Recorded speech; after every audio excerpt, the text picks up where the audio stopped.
বিসমিল্লাহির রহমানির রহিম। আলহামদুলিল্লাহ রাব্বিল আলামিন। সাল্লাল্লাহু আলা মুহাম্মদ সাল্লাল্লাহু আলাইহি ওয়াসাল্লাম। সম্মানিত নেট ফ্রেন্ড, সাথী, ভাই বোন, মনিরা,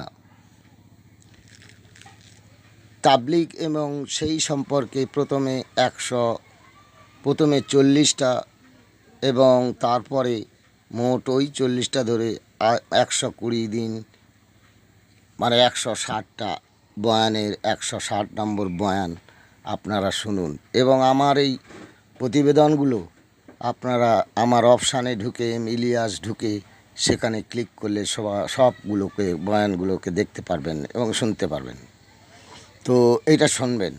আমি শেষ ভাষণ, শেষ বিদায়ী হুজুর সাল্লাল্লাহু আলাইহি সাল্লামের শেষ বিদায়ী ভাষণ শেষ করেছি এবং এবারে মৃত্যুর শেষ দিনগুলোতে শেষ করছি। তো সাথী, হুজুর সাল্লাল্লাহু আলাইহি ওয়াসাল্লামের বয়স যখন 63 বছর, তখন হিজরি 11 সাল, বিদায়ী হজের পরের বছর, কি জানি তিনি জানতে পেরেছিলেন তার জান্নাতুল ফেরদৌসের সেই মাকামে মাহমুদে যাওয়ার পালা।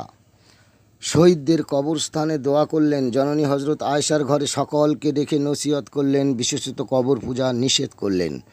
অন্তিমকালে মেম্বারে দাঁড়িয়ে বললেন, আল্লাহ তার এক বান্দাকে দুনিয়ায় সমস্ত সম্পদ দান করলেন, সে বান্দা সব সম্পদ ত্যাগ করে আল্লাহকে গ্রহণ করল। কথা শুনে আবু বাক্কার বুঝতে পারলেন তিনি চলে যাবেন। তখন তিনি কান্নায় ভেঙে পড়লেন। অসুস্থতার 11 দিন, সেদিন তিনি আবু বাক্কারকে ইমামতি করতে আদেশ দিলেন, আর তিনি মসজিদে আসতে পারেননি। জননী আয়েশার ঘরে দাঁতনের দিকে তাকালে আয়েশা নিজের দাঁত দিয়ে ডালটি চিবিয়ে নিজের দাঁত মেজে দিলেন। তার জননী আয়েশার কোলে মাথা রেখে পড়লেন, আল্লাহুম্মা বিররিক ফিল আগলা, আর দেহ রেখে চলে গেলেন। মসজিদ নবমীর পাশে জননী আয়েশা রাদিয়াল্লাহু আনহার ঘরে তাকে দাফন করা হয়। হজরত ওমর রাদিয়াল্লাহু আনহু মৃত্যুর খবর শুনে বললেন, যে বলবে রাসূল মারা গেছেন, আমি তাকে গর্দান উড়িয়ে দেব। হজরত আবু বাক্কার আত্মসংবরণ করে বললেন এবং তার সংক্ষিপ্ত ভাষণ দিলেন। তিনি বলেন, রাসূল মৃত্যুবরণ করেছেন, সবাইকে মৃত্যুবরণ করতে হবে, প্রত্যেক মানুষের মৃত্যুর স্বাদ গ্রহণ করতে হবে, কেবলমাত্র ওই আল্লাহ বাদে যিনি চিরঞ্জিত চিরঞ্জীব। অতঃপর তিনি সূরা আল ইমরানের একটি আয়াত তিলাওয়াত করলেন। সম্মানিত সাহাবাগণরা বেহুশ হয়ে গিয়েছিলেন। আয়াতকালে এলে তাদের হুঁশ ফিরল। উমর রাদিয়াল্লাহু বললেন, আয়াতটি যেন এইমাত্র নাজিল হয়েছে, অতএব কোরআন পাঠের মধ্যে তাকে আমরা চিরজীবিত পাব। এরপর যথাক্রমে আবু বকর, ওমর, উসমান ও আলী রাদিয়াল্লাহু আনহুরা মৃত্যুর পর খেলাফতি লাভ করেন। তাদের সময়কালে দেশ দুনিয়ার দিনের দাওয়াত দেওয়া হয়। সময়টা খেলাফতে রাশেদিন বলে। সাহাবাদের জামানা শেষ হলে তাবেঈগণ, তারপর তাবেঈগণ এবং তাবেঈগণ, অবশেষে আমাদের উলিয়ারা দিনের দায়িত্ব নেন।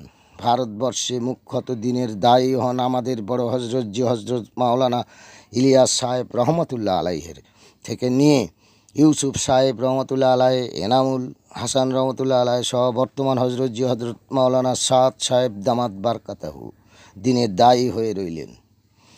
এই মুহূর্তে সারা ভারতবর্ষে বিভিন্ন প্রদেশ থেকে বিভিন্ন দায়ীরা আছেন, আর তাদের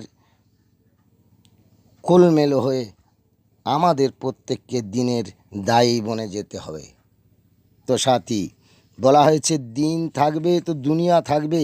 দুনিয়াতে যখন দিন থাকবে না, কোরআন শরীফের হরফ উবে যাবে, খাতা হয়ে পড়ে থাকবে।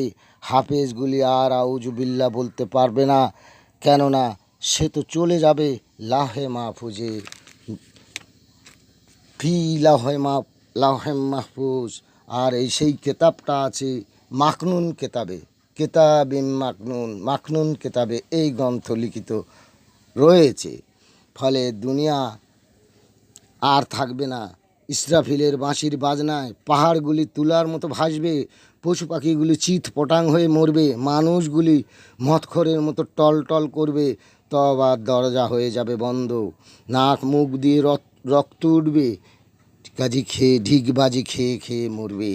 পৃথিবীতে পানি ও গাছপালা থাকবে না, সমতল ভূমিতে হয়ে পুড়ে তামার মতো হয়ে যাবে। জিন, শয়তান, ইনসান, এমনকি আজরাইল আলাইহিসসালামও মৃত্যুবরণ করবে, নিজের জীবন নিজে কবজ করবেন। অতঃপর ওই সময়টা তিনি কতদিন আল্লাহ এই একাই থাকবেন তা আলেমরা সঠিক বলতে পারছেন না। আন্দাজে বলি, হয়তো তিনি বেশ থেকে সাজাবেন, ক্ষমা চাই মানে আল্লাহর কাছে ইসলামের হয়তো নয়তো বলে কোনো কথা নেই। যা হয়েছে এবং যা হবে সব বলে দেওয়া হয়ে গেছে।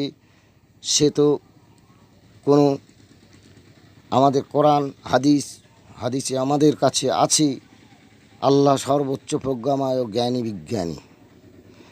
একবার গোলাম আহমদ মর্তজা সাহেব বক্তা সম্রাট দামাত রহমতুল্লাহ আলাহে বলেছিলেন, বিজ্ঞানীরা বলছে চাঁদের চেয়ে পৃথিবী বড়, পৃথিবীর চেয়ে সূর্য বড়, তার চাইতে বড় ওই তারারা, ওদের নিজস্ব স্নিগ্ধময় আলো আছে। তিনি বলেন, হয়তো ওইগুলো আল্লাহ জান্নাত বানাবেন, আর সূর্যের মতো অগ্নিময় নক্ষত্রগুলি জাহান্নাম বানাবেন। অবশ্য তিনি হয়তো নয়তো কিংবা সুতরাং ইত্যাদিভাবে বলেছেন, তিনি সঠিক করে বলেননি। যাই হোক সাথী, কিয়ামতের প্রাক্কালে হজরত ইসরাফিল আলাইহিসসালামকে সর্বপ্রথম আল্লাহ তাবারক তাআলা জীবিত করবেন, বলবেন বাঁশি বাজাও। এই বাঁশির শব্দে সবাই জীবিত হয়ে হাসর প্রান্তরে থরে থরে উপস্থিত হবে। সেদিন মানুষ ইয়া নাফসি, আমার কি হবে, আমার কি হবে, এই কথাই বলবে। আল্লাহ মহাবচারকের সেই আরশের সিংহাসনে বসবেন, বলবেন, আজ তোমাদের ন্যায় বিচার হবে, যে যা করেছো সে তাই পাবে। 6 নম্বরের মেহনত পুস্তকে মুফতি আতাউল্লাহ কাশিমি জনৈক কবির ভাষায় লিখেছেন, 3 দিনের দুনিয়া ভাই, বুঝে চলো হেতা, এখানে করিলে চাষ ফল পাবে সেতা। দাওয়াত ও তাবলিগ গাইডে আবু সিদ্দিক ভাই সাহেব মাওলানা সাদ সাহেবের বয়ানে লিখেছেন, দ্বিতীয় হজরতজি হজরত মাওলানা ইউসুফ সাহেব রহমতুল্লাহ আলাইহি বলতেন, যে জিনিস নিজের মধ্যে নিয়ে আসতে চাইছেন সেই জিনিসের সিফত সহ অন্যের কাছে দাওয়াত দাও। কেন? দাওয়াত দিলে সেই জিনিসের একিন নিজের দিলে পয়দা হবে। তো ভাই সাথী, পদ্ধতিগতভাবে চাষ করতে হবে এবং অন্যের কাছে এই চাষের দাওয়াত দিতে হবে, ফল সেখানে পাব। আমাদের জিম্মাদাররা বলছেন 5 কাজ, মাসে 3 দিন, বছরে চিল্লা 4 মাস দিতে হবে। আর মেয়েদেরও এই ধর্মযুদ্ধে সহযোগিতার জন্য বেরোতে হবে। মহাবিচারের দিনে প্রভু নিশ্চয়ই ফল দেবেন। তিনি দুভাবে সতর্ক করেছেন। একই সূরায় বারবার বলেছেন, সূরা আর রহমানে আছে, দেখবেন, অতএব তোমরা কি তোমাদের প্রভুর দানগুলিকে অস্বীকার করতে পারবে? আবার বারবার সূরা বলেছেন, সতর্ক করেছেন, সেদিন অবিশ্বাসীরা বড়ই দুর্ভোগের মধ্যে পড়বে। ওয়াইলু ইয়াউমাই জিল্লিল মুকাজ্জিবিন। সুতরাং চাষিরা সাবধান, এসো আমরা সবাই এই দাওয়াতের কাজ করি। আমরা এই কাজ সবাই করবো ইনশাল্লাহ। মাশাআল্লাহ, ওয়া মা আলাইনা ইল্লাল বালাগ।